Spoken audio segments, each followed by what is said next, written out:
Dawn over Solaria Academy brought no warmth, only a cold, calculating revelation. Elian descended from the clock tower just before the first rays of the artificial sun touched the stone gargoyles, leaving behind Ignis, the dragon disguised as a librarian, with a promise of fire and blood hanging in the air. The alliance was dangerous, a ticking time bomb threatening to detonate in his hands. But Elian didn't fear explosions. He was the fuse. As he slipped through the shadows of the rooftops toward his dormitory in the basement, his mind, a millennia-old archive of war tactics and vengeance, mapped out the new landscape of the conflict. This was no longer a simple infiltration to free Agnaroth. It was a coordinated coup between the two most destructive forces in history, the Void and the Primordial Fire. When he entered his room, silence greeted him like an old friend. Pip's bed was still empty, the sheets tangled exactly as they had been when he was taken. Elian sat on his own cot, crossing his legs and closing his eyes to meditate. He didn't need sleep. His body, fueled by the essence of the shadow assassin he had devoured the night before, vibrated with a dark, viscous energy.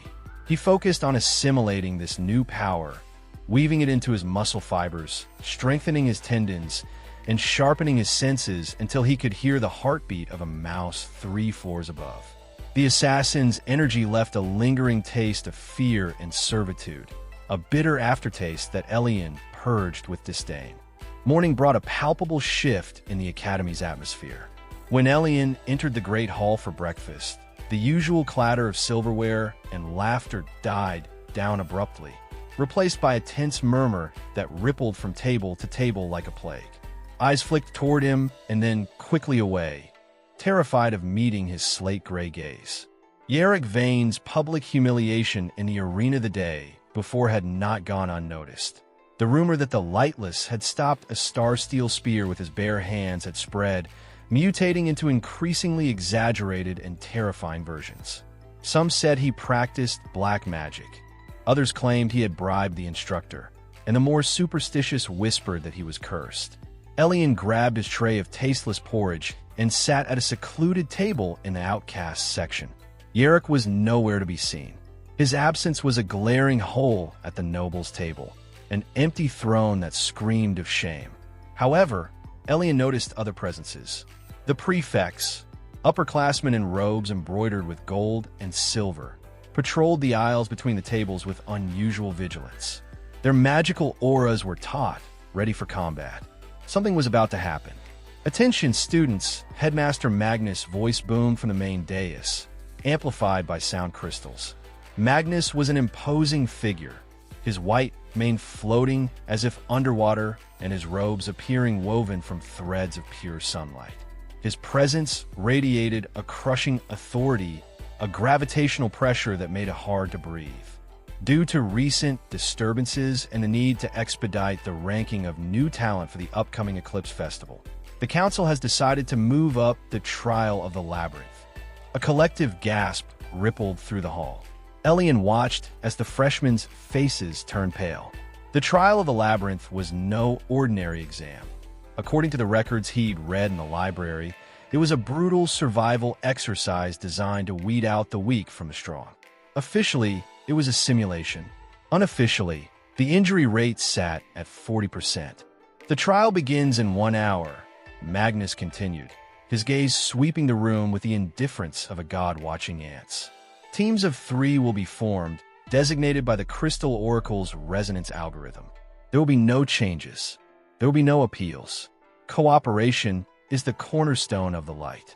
Those who fail to complete the course before nightfall will be re-evaluated." Re-evaluated, Elian thought with an internal grimace. In other words, sent to the lab to be turned into batteries. An hour later, the students were gathered before the colossal gates of the Labyrinth, a sprawling complex of living hedges and black stone walls that stretched across acres on the west side of the floating island. The Oracle, a floating sphere of light, spat out names and formed the groups. Team 7, Nyx of the Wind, Yarrick of House Vane, and Elian, no surname.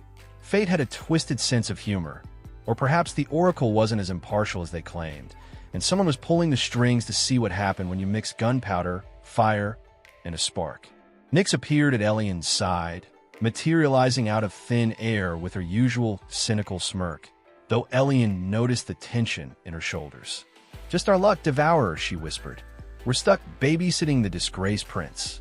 Yerrick approached them, dragging his feet. He looked terrible. He had deep circles under his eyes, sallow skin, and a magical bandage wrapped around his right arm where the backlash from his own shattered spear had burned him. He didn't look at Elian. He stared at the ground, his fists clenched and trembling with a mix of rage and terror. "If you get in my way, I'm leaving you behind," Yerrick muttered, but the threat sounded hollow, like a dog barking from the bottom of a well. "Just try not to die, cousin," Elian replied coldly. "I'm not in the mood to carry your corpse." The labyrinth gates groaned open with a screech of rusted gears and creaking wood. The interior was no garden. It was a biomechanical jungle. The trees had bark made of metal and leaves of sharpened glass. Vines pulsed with bioluminescent light, slithering like snakes sensing heat. The air smelled of ozone and rotting vegetation. "Enter," an instructor commanded. The trio crossed the threshold, and the gates slammed shut behind them, plunging them into a sickly green gloom. "The objective is to find the labyrinth core and recover the solar emblem," Yerrick said, reciting the rules like an automaton in an attempt to regain some semblance of control. "I'll take point. My light shield can." "Your light shield is a lantern telling everything that lives in here where dinner is." Elian cut him off, stepping into the lead. "Nyx, left flank. Use your phasing to scout the walls, but stay within 10 meters. Yerrick, center. Keep your magic suppressed unless I tell you otherwise." "You're giving me orders?" Yerrick spat, his wounded pride flaring for a moment. Elian turned, and for a split second, he let his human mask slip. Just a fraction. Enough for Yerrick to see the vastness of the abyss within his eyes. "Yes," Elian said, "because if you don't, you aren't getting out of here. And believe me, Yerrick, what's in this labyrinth won't just expel you.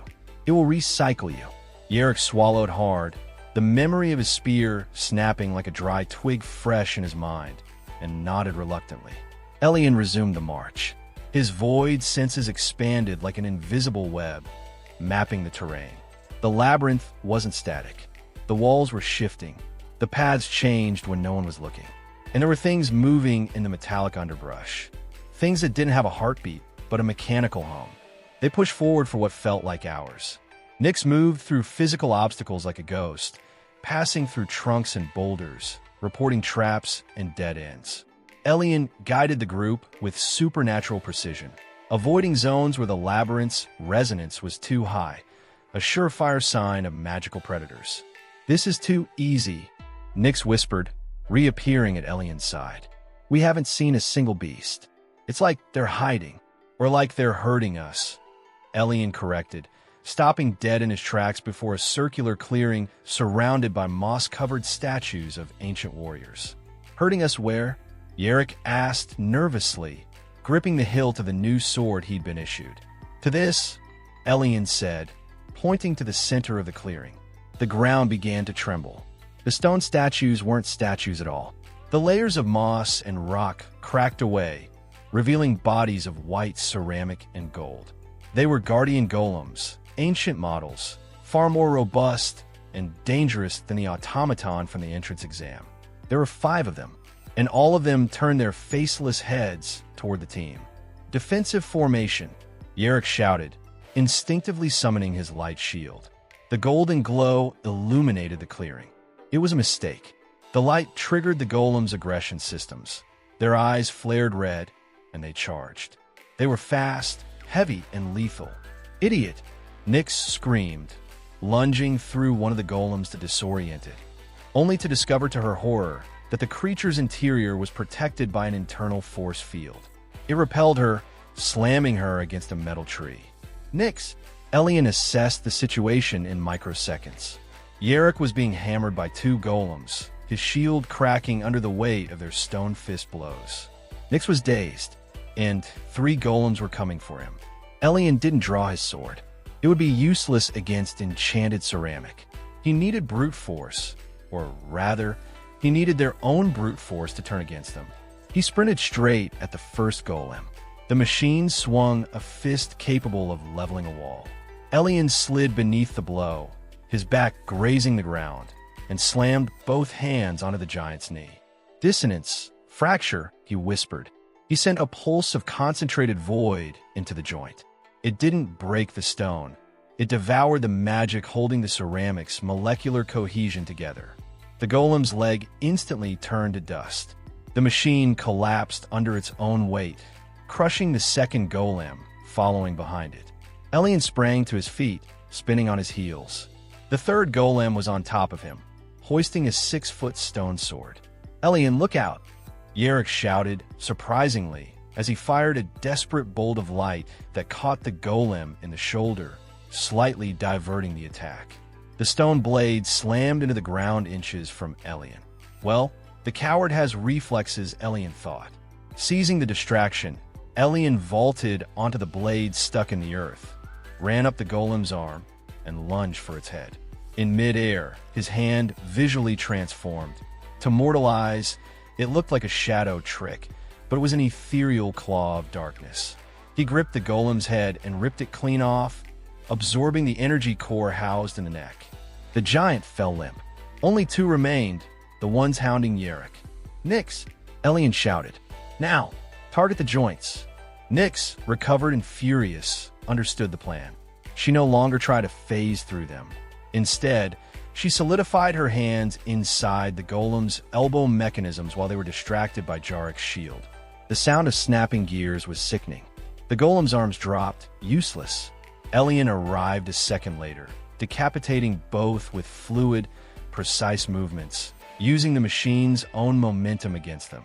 Silence returned to the clearing, broken only by Jarick's ragged breathing and the electric hum of the golem's remains. Yerrick dropped his shield and fell to his knees, retching bile from the exertion and sheer terror. Nyx wiped a trickle of blood from her forehead. That wasn't normal, she wheezed. "Those are siege class models. They shouldn't be in a student trial." "It's not a trial," Elian said, walking toward one of the glowing cores he'd ripped out and pocketing it.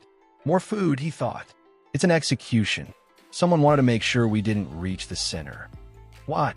Yerrick asked, wiping his mouth with the back of his hand. He looked at Elian, and for the first time, his eyes held no contempt, only a fearful confusion. "What's at the center?" "It's supposed to be just a flag." Elian looked toward the dark thicket ahead, where the path narrowed and descended into a subterranean grotto that appeared on no official map. "I don't know," Elian lied, "but we're going to find out." And Yerrick, "Good shot." Yerrick blinked, stunned by the compliment, and gave a clumsy nod. Elian turned away to hide his smirk. A grateful pawn was a useful pawn. Yerrick had just been promoted from a nuisance to a disposable asset. They pushed on toward the grotto. As they descended, the metallic vegetation gave way to walls of pulsating flesh, coated in a resinous substance that glowed with a violet light. The air grew heavy, saturated with a magic that was neither light nor dark, but something corrupted. Liquid pain. When they reached the end of the tunnel, they emerged into an immense cavern. And there, at the center, was no flag. Instead, there was a structure that resembled an inverted tree, fashioned from crystal and bone. Hanging from the branches, encased in translucent cocoons, were students. Dozens of them. The missing. The failures. They were connected by tubes that drained their life essence into the tree's roots, which plunged deep into the earth, feeding something further below. "God," Yerrick whispered, recoiling in horror. That's Marco, and that one is Livia. They disappeared last month. They said they'd been transferred to headquarters. Nyx pressed her hand to her mouth, her white eyes wide with shock. They're harvesting them." Elian walked toward one of the more recent cocoons. The figure inside was stirring feebly. Elian wiped the slime from the casing to see the face. It was Pip, his former roommate, the chubby kid with the medicine. But he wasn't chubby anymore. He was skeletal, his gray skin clinging to his bones, his eyes rolled back. But his condition wasn't the worst part. The worst part was what they had done to him. Implanted in his chest was a fragment of dark crystal, an attempt to artificially replicate what Elian was by nature, a vessel for the void. Pip opened his mouth in a silent scream upon seeing Elian, and then the crystal in his chest flared with a sickly black light. "Back!" Elian shouted, shoving Nyx and Yerrick aside. Pip's cocoon exploded, the boy hit the floor, but not like a human. He moved with spasmodic, unnatural jerks. His body began to mutate, flesh tearing open to make way for limbs of solid shadow and bone claws. Elian, the thing that had been Pip, croaked, his voice sounding like crushed glass being ground together. "It hurts. I'm hungry." The creature lunged at them, not with the clumsiness of a student, but with the speed of a newborn demon. It was an artificial void, an abomination created by Solaria's arrogant science. It was unstable. Elian braced for the impact, feeling a pang of something he hadn't felt in eons. Pity. Humans had tried to copy a god, and they had only succeeded in creating a monster. "I'm sorry, Pip," Elian muttered, as his hand were coated in a darkness that was real, dense, and absolute. "I'm going to have to end your pain." But before he could strike, a slow laugh and the sound of clapping echoed from the shadows of the cavern. "Bravo! Magnificent! Experiment 45C is a partial success, but the reaction of the control subject, that is what's truly fascinating." Professor Valerius emerged from the darkness, accompanied by 4 hooded figures, the elite purifiers. "I knew you would come, Elian," Valerius smirked, stroking a scepter that pulsed with the same corrupt light as the tree. "You've led your friend straight into the wolf's den. And now, I'm afraid the final exam has begun." Today's topic, live autopsy. Yerrick let out a scream of pure terror. Nyx dropped into a fighting stance, though she was visibly trembling. Elian, however, simply relaxed his shoulders and let out a long, weary sigh. "Professor," Elian said, his voice booming through the cavern and making the crystals vibrate, "you've just made the classic mistake of a storybook villain. You've mistaken the trapped mouse for the cat that just found the pantry." Elian's eyes turned pitch black. No Scara, no Iris. The air around him froze. The real class was about to begin.